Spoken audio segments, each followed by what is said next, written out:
great privilege for me to offer greetings or benedictions or salutations, however you want to say it, to this very interesting workshop organized by two giants of scholarship, Thyssen and Boaz Hus, the study and appropriation of Kabbalah in the modern period. As we will find, this workshop comes as a part of a continuing effort to kind of retell the story of the study of Kabbalah. I know of no field in the humanities that has been so dominated by a single individual as the academic study of Kabbalah. And of course, I'm referring to Gershom Scholem. It is often popularly stated that the academic study of Kabbalah actually began with Gershom Scholem. So we sort of have Gershom Scholem and the period of chaos before that. And after that. And after that. No, after that there's a great order, because if you look at, certainly in most of the developments of Kabbalah after Gershom Scholem, most of it, I would say, continues in his footsteps.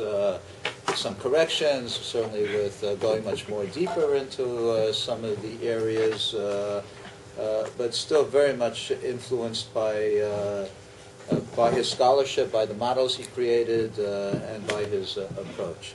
Of course, as all of you are much more aware than I am, I'm not a researcher of Kabbalah, there have been some recent developments that really break with some of the models of Gershom Scholem.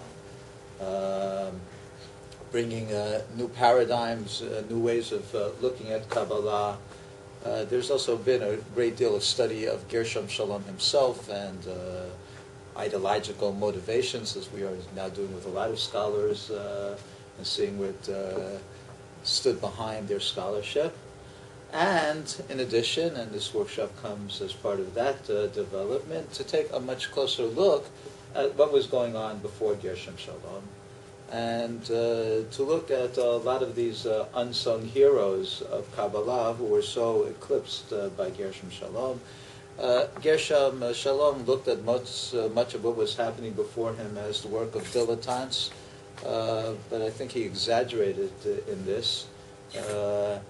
And much of his own scholarship, I'd like to add, certainly was not possible without some of the work of his predecessors.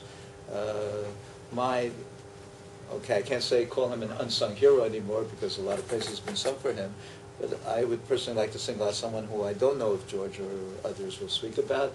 That's, of course, is Moritz Steinschneider, not exactly a researcher of Kabbalah, but no one could do any research in any field of medieval Jewish study without referring to his work, and some of his notes on the manuscripts, Kabbalistic manuscripts, remain very significant to this day.